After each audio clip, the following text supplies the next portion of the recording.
जय हिंद दोस्तों, आप सबका आज के एडिटोरियल डिस्कशन एंड एनालिसिस के वीडियो में बहुत बहुत स्वागत है। दोस्तों आज है 30 सितंबर फ्राइडे और दोस्तों आज हम ये 3 इंपॉर्टेंट इश्यूज को डिस्कस करने वाले हैं। दोस्तों एक आर्टिकल, क्योंकि बहुत रेयर होता है कि एथिक्स से रिलेटेड कोई आर्टिकल हमको मिले न्यूज़पेपर्स में, आमतौर में जो आर्टिकल्स आते हैं वो गवर्नमेंट पॉलिसीज एंड इंटरवेंशन से रिलेटेड होते हैं, सोशल जस्टिस से, सोसाइटी से, आईआर से। लेकिन आज मुझे एक बड़ा अच्छा आर्टिकल एथिक्स से रिलेटेड लगा जो कि बात कर रहा है कि बेंगलुरु फ्लड्स के बारे। अब यहाँ पे जोग्राफिकल डायमेंशन या इकोलॉजिकल कंसर्न्स हम नहीं डिस्कस करने वाले हैं, लेकिन क्या ऐसी चीज है जो कि रिस्पॉन्सिबल है जो आज के टाइम पे बेंगलुरु के लोग फेस कर रहे हैं, वो है बढ़ता हुआ भ्रष्टाचार, specially by the corrupt bureaucrats of Bengaluru, जिनके कारण आज ये बहुत बड़ी समस्या लोगों को फेस करनी पड़ रही है। और ये जो समस्या है फ्लड्स की, ये केवल बेंगलुरु तक सीमित नहीं है, लेकिन हम मुंबई की बात करें, दिल्ली की बात करें, गुरुग्राम की बात करें, जितनी भी मेट्रो सिटीज है हमारे देश में, वहां पे भी समस्या काफी बढ़ रही है। फिर दोस्तों एक हम आर्टिकल डिस्कस करेंगे, ये इश्यूज रिलेटेड टू हेल्थ है। पेडियाट्रिक कार्डियो केयर सर्विस की बात करेंगे। पेडियाट्रिक यानी कि जो अगर हम स्पेशलिस्ट की बात करें, उन डॉक्टर्स की बात करें जो कि बच्चों के लिए, एडोलेसेंट्स के लिए, टीनेजर्स को जो हेल्थ सर्विसेज प्रोवाइड करते हैं। और एक आर्टिकल हम डिस्कस करेंगे issues related to women and judicial activism से पर्टिनेंट। तो यहाँ पे बात करी गई है कल जो अभी रिसेंटली सुप्रीम कोर्ट की रूलिंग आई थी अबॉर्शन के ऊपर, कि आप चाहे विवाहित हैं चाहे आप अविवाहित हैं, अबॉर्शन करना आपका अधिकार है, आपका राइट है। तो उसको अबॉर्शन से आपको कोई भी नहीं रोक सकता, बेशक आपकी शादी नहीं भी हुई पड़ी। और जो क्वेश्चन ऑफ द डे है वो हम towards the end of the video देखेंगे। Now after the floods Bengaluru needs to clean up its act. Now अब जैसे आपको मैंने बताया कि चलो अब हम फ्लडिंग को लेके, बेंगलुरु के फ्लडिंग को लेके हमने बहुत सारी बातें पहले भी डिस्कस करी हैं। अब देखिए यहाँ पे ला नीना, एल नीनो, ये डायमेंशन हम नहीं डिस्कस करने वाले, लेकिन फंडामेंटल प्रॉब्लम क्या है?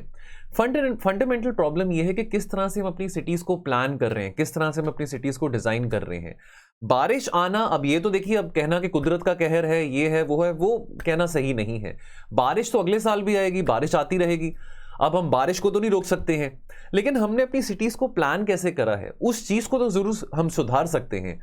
हम इस तरीके से अपनी सिटीज को प्लान करें और इस बात का जस्टिफिकेशन दें कि क्योंकि हम चाहते हैं कि ज्यादा प्राइवेट इन्वेस्टमेंट आए, क्योंकि हम चाहते हैं कि भी ज्यादा आईटी कंपनीज यहां पे आके अपने ऑफिस एस्टैब्लिश करें, तो उसके कारण हम अनप्लान्ड तरीके से अर्बनाइजेशन करें, वो बात तो वैलिड नहीं है। बारिश अगले साल भी होगी, बारिश आने वाले टाइम में और बढ़ेगी क्लाइमेट चेंज के चलते, ये तो हमको पता होना चाहिए कि देखिए क्लाइमेट चेंज और ग्लोबल वार्मिंग के चलते कोई भी शहर हो, कोई भी देश हो, वो बचने नहीं वाला। इस तरह के जो इम्पैक्ट्स हैं, इस तरह के जो फिनोमेना है, वो आने वाले समय में आते रहेंगे।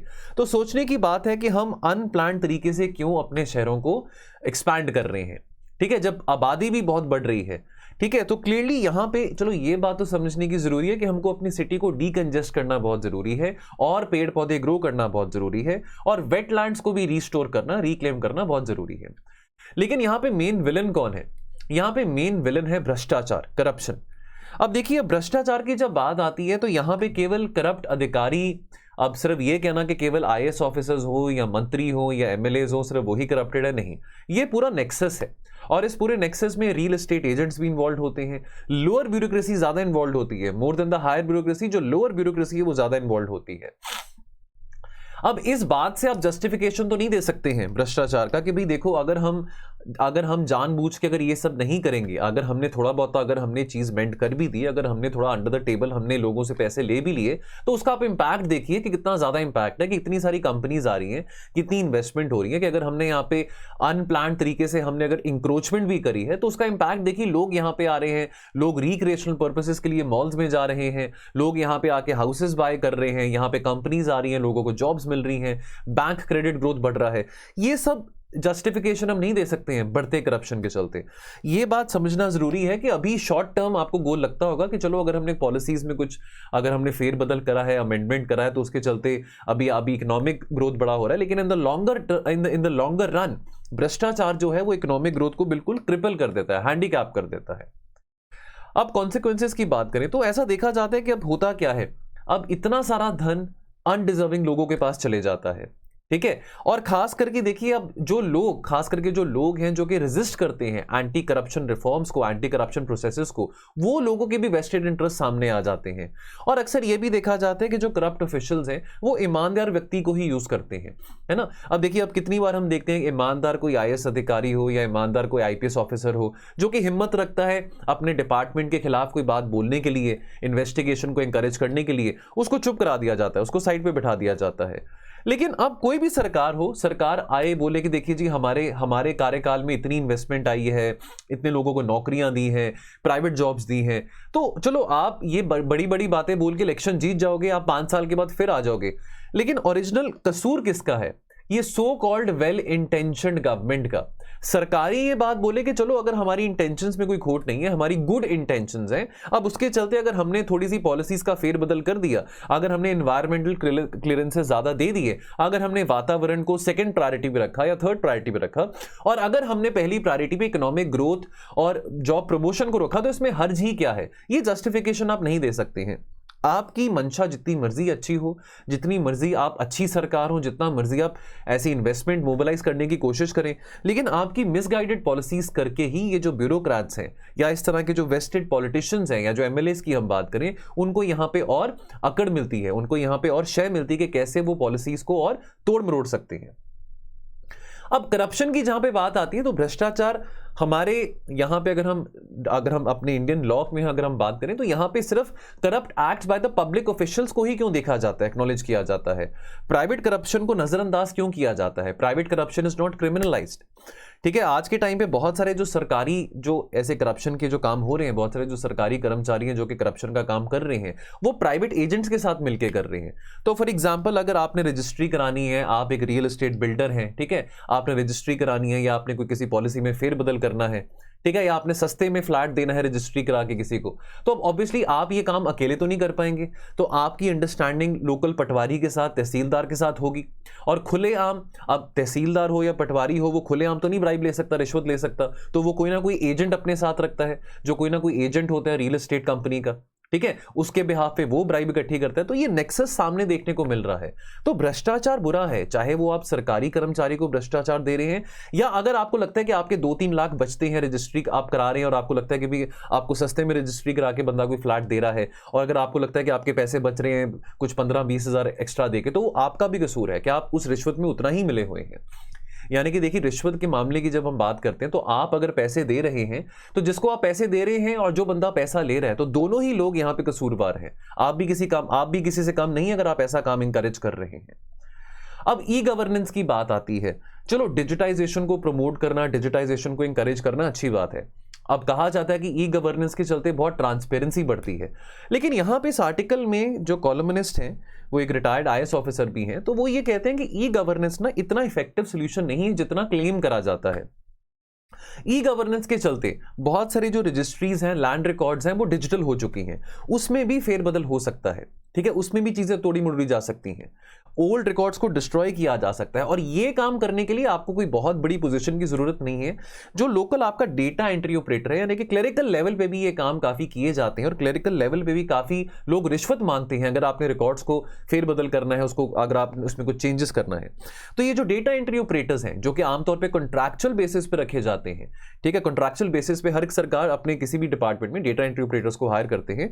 अब ये बहुत इंपॉर्टेंट बन गए हैं, ठीक है। तो ये बात यहां पे चिंताजनक है कि ई गवर्नेंस भी कंप्लीट सोल्यूशन नहीं है।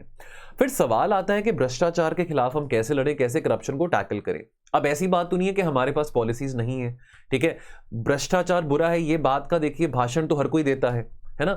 अब बहुत सारे आईएएस ऑफिसर्स को हम देखते हैं, फॉर एग्जांपल हम अशोक खेमका की बात करें, आपने उनका काफी एग्जांपल न्यूज़पेपर्स में भी पढ़ा होगा। हरियाणा कैडर के आईएएस ऑफिसर्स हैं, काफी बार उन्होंने, कितनी बार उनके तबादले हुए हैं, कितनी बार उनके ट्रांसफर्स हुए हैं, ठीक है, लेकिन अशोक खेमका जैसे लोग बहुत कम है हमारे यहाँ पे। अब चलो, एथिक्स का पेपर रखा गया है GS4 का, लेकिन एथिक्स पढ़ना लिखना, इससे आप एथिकल नहीं बन जाते हैं। प्रैक्टिकल होना बहुत जरूरी है कि आप प्रैक्टिकली एथिक्स को कितना अप्लाई कर रहे हैं। तो जरूरी है कि जो भी एंटी करप्शन मेजर्स सरकारें, राज्य सरकार या केंद्र सरकार जो भी एंटी करप्शन मेजर्स निकालते हैं, तो कितना इफेक्टिवली उसको फॉलो किया जाता है। अब यहां पे बहुत बड़ी बड़ी बात करी जाती है, हेल्पलाइन नंबर लॉन्च कर दिया जाता है कि जी आप इस नंबर पे कॉल करिए, या अगर आपसे कोई अगर रिश्वत मांग रहा है, 100 रुपए की भी रिश्वत मांग रहा है, तो उसका वीडियो बना के, उसका क्लिप बना के आप हमको भेजिए और हम उसके अगेंस्ट बहुत एक्शन लेंगे। तो इस तरह के मेजर्स को रिव्यू करना फ्रॉम टाइम टू टाइम बहुत ज्यादा जरूरी है। कोई भी राज्य सरकार आज के टाइम पे ये नहीं कह सकती, चाहे वो आम आदमी पार्टी हो, चाहे वो बीजेपी हो, चाहे वो कांग्रेस हो, कोई भी पार्टी हो, वो ये नहीं कह सकते कि भी हमारी सरकार ने 100% यहां पे करप्शन फ्री माहौल बना दिया है। नहीं, फिर बहुत जरूरी है जो लोग एक्सपोज करते हैं करप्शन को, हम विसल ब्लोअर की बात करें तो इनको प्रोटेक्ट करना बहुत ज्यादा जरूरी है। चलो विसल ब्लोअर एक्ट है हमारे यहाँ पे, लेकिन उसके बावजूद भी इनकी जान को बहुत खतरा है। ठीक है, इनका करेक्टर असैसिनेशन करा जाता है, इनको एक्सपोज किया जाता है, बल्कि विसल ब्लोअर्स के अगेंस्ट एलिगेशन लगाई जाती हैं, उनको मेंटली बहुत टॉर्चर किया जाता है, तो काफी खतरे में रहते हैं वो। अब देखिए ये हिम्मत करते हैं करप्शन को एक्सपोज करने के लिए, तो सरकार की जिम्मेवारी बनती है कि कैसे इनको प्रोटेक्ट कर सकें। अब कोई ईमानदार अफसर है, अगर कोई बात एक्सपोज करता है अपने डिपार्टमेंट में, चाहे उसका पद छोटा हो या बड़ा हो, लेकिन अगर वो हिम्मत रखता है बात एक्सपोज करने में, तो उसके अगेंस्ट ही करेक्टर असैसिनेशन कर दिया जाता है, ताकि उसकी एक्विजिशन को काउंटर करने के लिए। तो ऐसा कॉन्फिडेंस अश्योर करना विसल ब्लोअर्स के लिए भी बहुत ज्यादा जरूरी है, ताकि वो बिना किसी खौफ के, बिना किसी फियर के जो बातें हैं सामने रख सके। ठीक है, और उसके बाद बहुत ज्यादा जरूरी है कि बहुत स्विफ्ट तरीके से जो कसूरवार लोग हैं, जो इस तरह के काले काम कर रहे हैं, उनको सजा मिली जाए। ठीक है, अदरवाइज अगर उनको सजा नहीं मिली जाएगी जल्द से जल्द, तो उनको लगेगा कि भाई हमको कोई पकड़ने वाला ही नहीं है, और वो ऐसे ही घूमते रहेंगे, बेखौफ घूमते रहेंगे। तो उनके अंदर एक डर की भावना पैदा करना भी बहुत ज्यादा जरूरी है। फिर एथिकल बिहेवियर को प्रमोट करना, अगेन अब ये बातें थोड़ी किताबें लगेंगी। अब ऐसा देखिए, अब कोई भी बच्चा, अब छोटा बच्चा जब होता है, कोई 7-8 साल का बच्चा होता है, तो देखिए बहुत इनोसेंट उम्र होती है ना। अब एक 7-8 साल के बच्चे को पता है कि भी करप्शन बुरी बात है, ऐसे किसी से पैसे लेना बुरी बात है। एक 7-8 साल के बच्चे को यह भी बताया जाता है कि बेटा अगर आप सड़क पे 100 रुपए का नोट या 50 रुपए का नोट या जितने मर्जी का नोट अगर आप गिरा देखते हैं, तो आप, अगर आपको लगता है कि वो किसी और का हो सकता है, उसको दे दीजिए, या किसी मंदिर या गुरुद्वारे में जाके डाल दीजिए। वो बच्चे में भी इतनी अकल होती है कि वो नोट घर पे नहीं लेके आना। लेकिन ऐसा क्यों होता है कि हम इतनी सब कुछ किताबें पढ़ने के बावजूद भी, बच्चों को इतनी शिक्षा देने के बावजूद भी, और अगर हम धर्म की भी बात करें, धर्म के ठेकेदार भी बहुत बड़ी बड़ी बातें करते हैं। कोई भी धर्म में ये बात तो नहीं लिखी गई कि आप देखिए, कोई भी धर्म में ये बात तो कहीं नहीं मेंशन ना कि भी आप किसी और की कमाई का खाइए। ठीक है, अपनी मेहनत करिए, अपनी मेहनत का आप खाइए, जो भी आपने करना है। लेकिन इस तरह का माहौल फिर भी हम अपनी सोसाइटी में यंगस्टर्स में क्यों नहीं प्रमोट कर पा रहे हैं, ताकि जो यंगस्टर्स हैं वो भी इसको लेके एम्पैथेटिक हो, काइंड हो। क्योंकि करप्शन से नुकसान किसका है? आपको शॉर्ट टर्म बेनिफिट हो सकता है कि चलो आज आपने पैसे कमा लिए, लेकिन लॉन्ग टर्म आपको भी नुकसान होगा। ठीक है, बुरे कर्मों का आपको सजा जरूर मिलने वाली है, ये बात आप याद रखिएगा।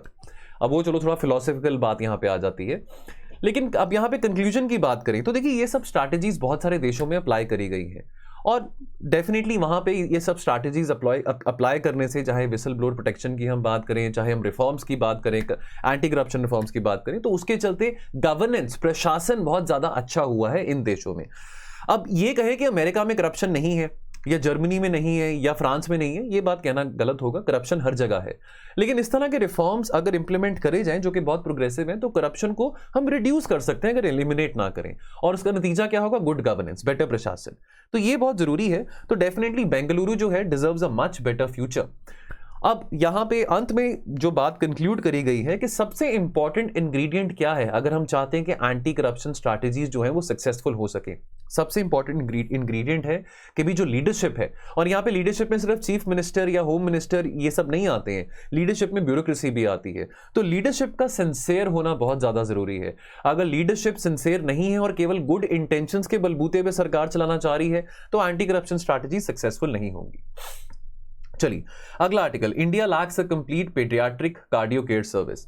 अब देखिए दोस्तों, अब किसी भी अगर पेरेंट्स को, चाहे वो गरीब खानदान से हो या अमीर खानदान से हो, अगर उनको ये बताया जाए, पेरेंट्स तो पेरेंट्स होते हैं जिनका बच्चा पैदा हुआ होता है, अगर उनको ये बताया जाए कि भी आपके छोटे बच्चे में, जो कि अभी जन्मा ही है, उसमें हार्ट डिफेक्ट है, और ये हार्ट डिफेक्ट पूरी जिंदगी उसमें रहने वाला है, तो ऑब्वियसली उनके लिए बहुत ज्यादा ये पीड़ा की बात हो सकती है, बहुत चिंता की बात हो सकती है।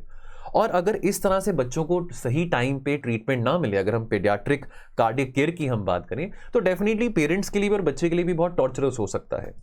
अब यहां पे बात सामने आई है कंजेनिटल हार्ट डिजीज के बारे। तो कंजेनिटल हार्ट डिजीज यानी कि ऐसी बीमारी जो कि जन्म से ही आपको हो, बचपन से ही आपको, जब से आप पैदा हुए हैं, ठीक है, काफी ऐसी क्रिटिकल बीमारी हो जो कि हार्ट रिलेटेड है। अब यहां पे बात ये समझी गई है, centres for disease control and prevention Atlanta America में इस डिजीज को एक्नॉलेज करा गया है as the most common congenital disorder, यानी कि वो डिसऑर्डर, वो बीमारी जो कि आपको जन्म से ही होती है। और इसके चलते 28% of all congenital birth defects होते हैं बच्चों को, और इसके चलते 6 से, ये इंडिया का हम फिगर की बात कर रहे हैं, तो यानी कि 28% of all the congenital birth defects in India is because of the CHD, this heart disease, and this also leads to 6 to 10% of all infant deaths, यानी कि जब वो पैदा ही हुए होते हैं। तो यहां पे कुछ चिंताएं की बात सामने आती, कुछ एप्रीहेंशंस यहां पे रेज करी गई हैं। अब जो पीडियाट्रिशियंस हैं, यानी कि वो डॉक्टर्स, वो स्पेशलिस्ट जो कि बच्चों की देखभाल में एक्सपर्ट होते हैं, बच्चे हो, टीनेजर्स हो, एडोलेसेंट हो, ठीक है, तो अब यानी कि जो पीडियाट्रिशियंस हैं वो ये कहते हैं कि अगर टाइमली मेडिकल इंटरवेंशन मिले तो 75% of these children they can be saved, लेकिन टाइमली मेडिकल इंटरवेंशन नहीं मिल पाती है। कोई ऐसी नेशनल पॉलिसी नहीं है जो कि इस तरह के कार्डियोवैस्कुलर डिजीजेस को काउंटर कर सके, खास करके जो बच्चों के लिए हो, ठीक है। ये एस्टिमेट, ये अनुमान लगाया गया है कि लगभग 1 लाख बच्चे they are getting added to the existing pool of children who are awaiting surgery. अब सर्जरी उनकी 2 कारणवश नहीं हो पा रही है। एक तो पेरेंट्स के पास इतना पैसा नहीं है कि वो इस उम्र में बच्चों की सर्जरी करा सके, और दूसरी बात, इस तरह की फैसिलिटीज जो कि इस बीमारी को डील कर सकते हैं, यानी कि इस तरह की पीडियाट्रिक्स फैसिलिटीज बच्चों के लिए अवेलेबल नहीं है। और यहां पे एक अनुमान और सामने आया कि लगभग 2 लाख बच्चे हर साल with this disease, congenital heart disease, वो पैदा हो रहे हैं, लेकिन केवल 15,000 बच्चों को ही ट्रीटमेंट मिल पाता है। तो ग्राउंड रियलिटी की बात करें, अब कोई भी पॉलिटिकल पार्टी या कोई भी पॉलिटिशियन अपने इलेक्शन मैनिफेस्टो में इसकी बात नहीं करेगा, बिकॉज ये इतनी प्रायोरिटी वाली बात नहीं होती है। और जितनी मर्जी हम गुड गवर्नेंस की बात करें, हेल्थ गवर्नेंस की बात करें, लेकिन इसको बहुत कम प्रायोरिटी दी गई है। जब हमारे सामने आंकड़े हैं जो ये बताते हैं कि 6 से 10% जो बच्चे हैं वो पैदा होते सार इस बीमारी कारण मर रहे हैं, तो सरकारों को भी यहाँ पे कॉम्प्रिहेंसिव पॉलिसी बनाना, स्ट्रैटेजी बनाना बहुत ज्यादा जरूरी है। प्रॉब्लम क्या है कि इस तरह की बीमारी से लड़ना, इस तरह की फैसिलिटीज बनाना बहुत रिसोर्स इंटेंसिव है, जिसके लिए इस तरह का इंफ्रास्ट्रक्चर, इस तरह के औजार, इस तरह की मशीन्स, इस तरह की लेबोरेटरीज चाहिए जो कि बच्चों की इस बीमारी को एंटीनेटल स्टेज पे ही डिटेक्ट कर ले। एंटीनेटल स्टेज यानी कि जब जो माता होती है वो गर्भित होती है, यानी कि जब बच्चा पेट में ही होता है। अब यहां पे एक और आंकड़ा सामने आया है कि लगभग 22 अस्पताल ऐसे हैं और लेस देन 50 सेंटर्स भारत में जहां पे इस तरह की फैसिलिटीज और सर्विसेज अवेलेबल हैं, जहां पे इन्फेंट और नियोनेटल कार्डियक सर्विसेज अवेलेबल हैं। और इसमें से भी 70% जो सेंटर्स हैं, जो फैसिलिटीज हैं, वो केवल साउथ इंडिया में है। लेकिन what about the populace states, अगर हम उत्तर प्रदेश की बात करें, बिहार की बात करें, ठीक है, जहां पे जो फर्टिलिटी रेट है, चलो अब फर्टिलिटी रेट काफी कम हो चुका है, काफी कंट्रोल में आ चुका है, even in states like UP and Bihar, लेकिन डेफिनेटली जो फर्टिलिटी रेट है यूपी में और बिहार में is much more than let's say Kerala और लेट्स से कर्नाटक और तमिलनाडु। लेकिन यहां पे इस तरह की फैसिलिटीज अवेलेबल नहीं है, इस तरह की कैपेबिलिटीज इनके पास अवेलेबल नहीं है कि यहां पे इस तरह की नियोनेटल कार्डियक सर्जरीज परफॉर्म की जा सके। तो डिसएडवांटेज क्या है? तो डिसएडवांटेज गरीबों के लिए है, तो पॉवर्टी बिकम्स अ बैरियर, ठीक है। अब यहां पे डॉक्टर टू पेशेंट रेशो की बात आ जाती है। अब देखिए, अब यहां पे हमारे यहां पे 150 करोड़ की आबादी है, 1.5 बिलियन पॉपुलेशन है, लेकिन केवल 250 पेडियाट्रिक कार्डियोलॉजिस्ट अवेलेबल हैं। तो डॉक्टर टू पेशेंट रेशो, जो रेशो आप उसका अनुमान लगा सकते हैं कि कितना कम है। वहां पे अमेरिका की हम बात करें तो लगभग 3000 पेडियाट्रिक कार्डियोलॉजिस्ट थे 2019 में, और जो कि लगभग 30,000 पॉपुलेशन को केटर कर रहे थे। तो जो डॉक्टर टू पेशेंट रेशो है अमेरिका में तो काफी बेटर है एज कंपेयर टू इंडिया। अब यहां पे दिल्ली सरकार की बात करें तो दिल्ली के सरकारी अस्पताल जो हैं वहां पे केवल 4 पेडियाट्रिक कार्डियोलॉजिस्ट हैं, यानी कि 38 दिल्ली के सरकारी अस्पतालों में केवल 4 ऐसे डॉक्टर्स हैं। तो आप इससे अनुमान लगा सकते हैं। तो पॉवर्टी एक बहुत बड़ा बैरियर बनता है, ठीक है। अब देखिए, आप ऐसे बच्चों को किसी और, अब चलो मान लीजिए ऐसी बीमारी हाई है, ठीक है, अब जैसे अभी हमने पढ़ा कि 70% जो इस तरह के सेंटर्स हैं, जो इस तरह के पेडियाट्रिक कार्डियोलॉजिस्ट सेंटर्स हैं, वो साउथ इंडिया में है। तो अगर आप चलो आप कहीं आप माइग्रेट करके आपने बच्चे को लेके भी जाना हो, केरला में जाना हो, तमिलनाडु भी जाना हो, पहली बात तो ये कि वो आने जाने में खर्चा क्या पेरेंट्स अफोर्ड कर सकते हैं, ठीक है। एक्सेसिबिलिटी की भी बात आ जाती है, ठीक है। तो अब इस तरह का क्रूशियल इक्विपमेंट क्या वहां पे अवेलेबल है, इस तरह की क्रूशियल लेबोरेटरीज वहां पे अवेलेबल है जो कि बच्चों को, अब चलो अगर मैं एंटीनेटल फैसिलिटीज की बात करूं, यानी कि जब बच्चा मां के पेट के अंदर ही है, तो इस तरह की लेबोरेटरीज या इस तरह की फैसिलिटीज हैं जो कि इस बात का अनुमान पहले ही लगा सके कि हाँ भी बच्चे को ये बीमारी होगी, कंजेनिटल हार्ट डिजीज की बीमारी उस बच्चे को होगी। और एक और बात यहां पे सामने जरूरी जो समझने वाली आती है कि पेरेंट्स को कितनी अवेयरनेस है इस बीमारी के चलते, क्या पेरेंट्स को अवेयरनेस है कि एंटीनेटल केयर कितनी ज्यादा सिग्निफिकेंट होती है?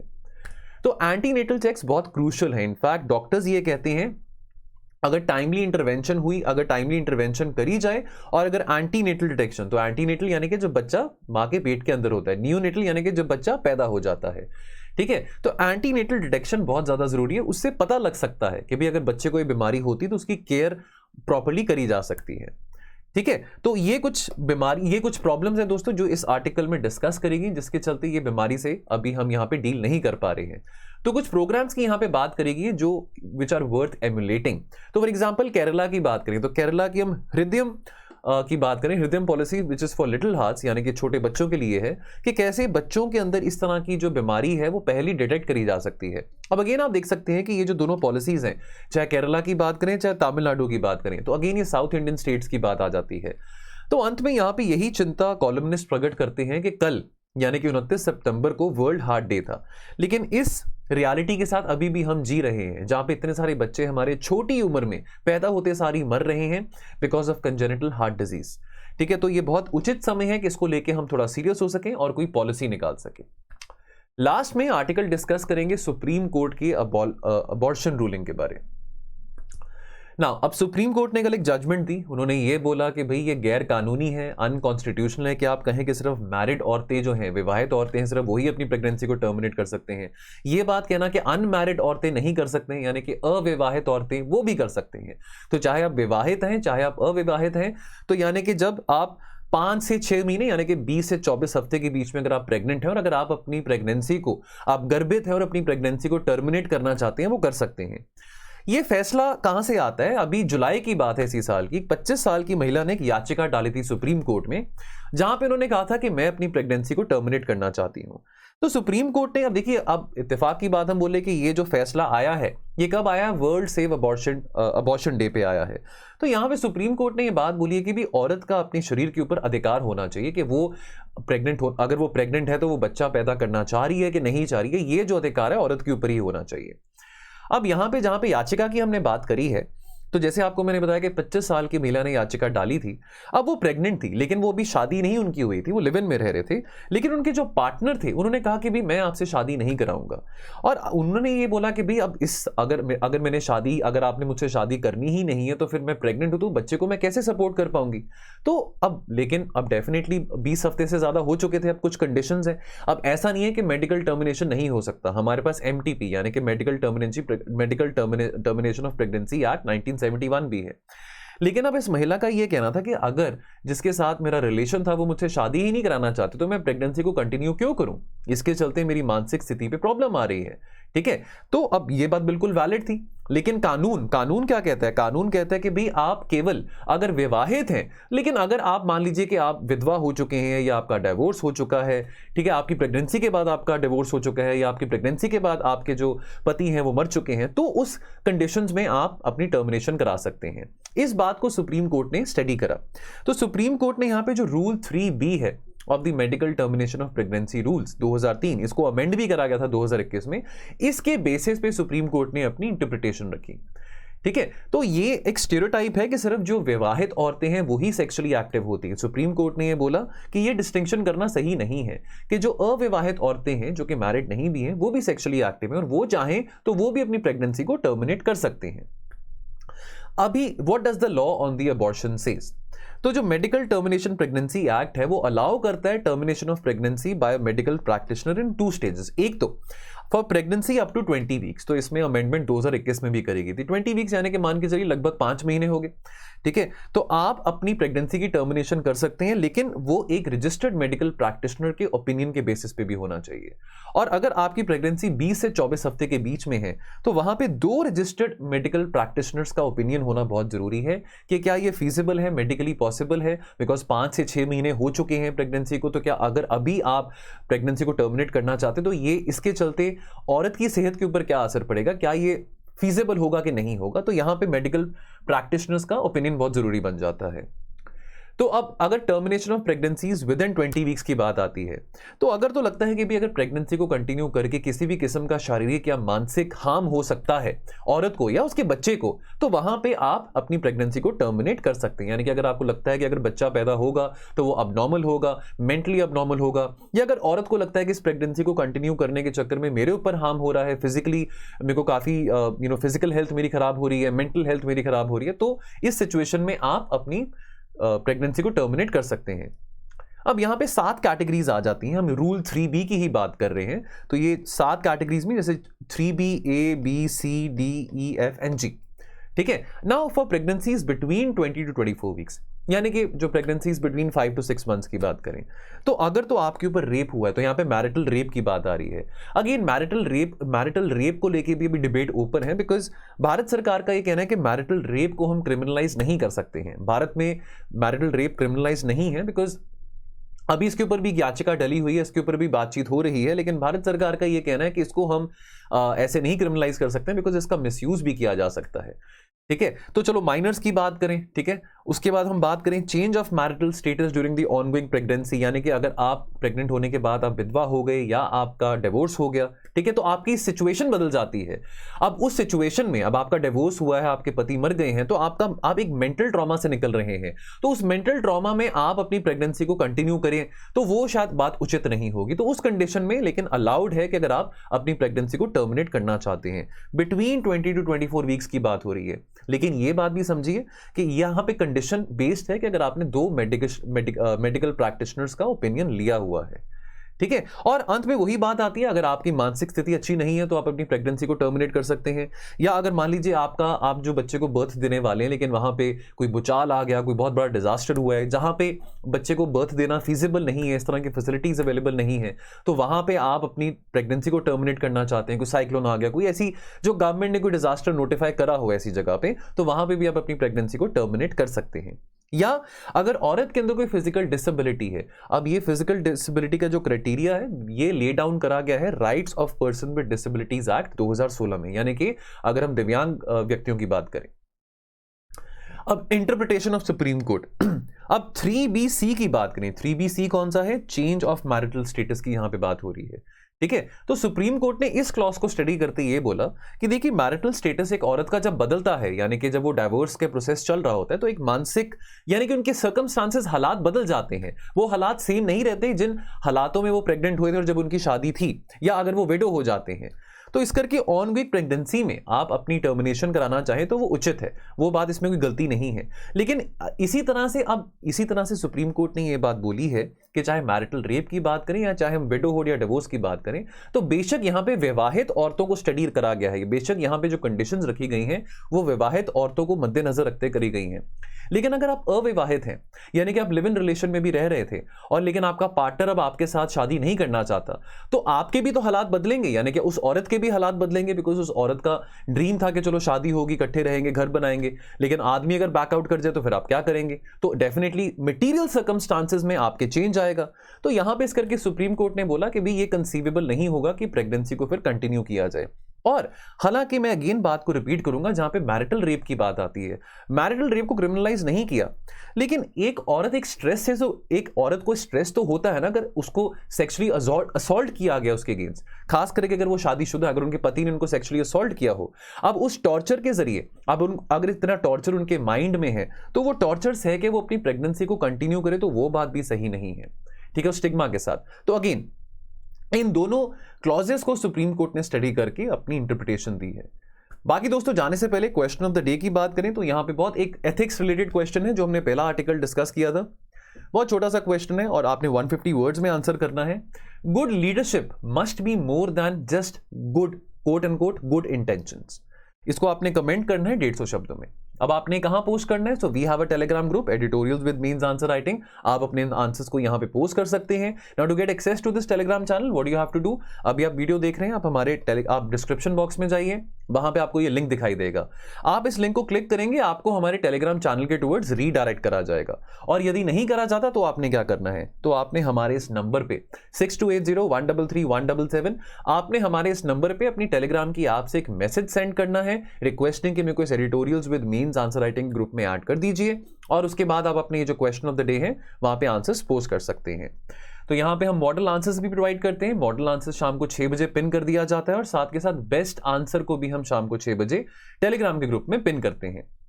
बाकी दोस्तों जाने से पहले आपको मैं एक और एडवर्टाइजमेंट के बारे में बताना चाहता हूं। चलो एडवर्टाइजमेंट से पहले मैं बेस्ट आंसर पहले शेयर कर लूं। तो बेस्ट आंसर यहां पे प्रियदर्शना खतुआ जी का है। Very well done Priyadarshana, very well written. Question पूछा गया था मून लाइटिंग के ऊपर।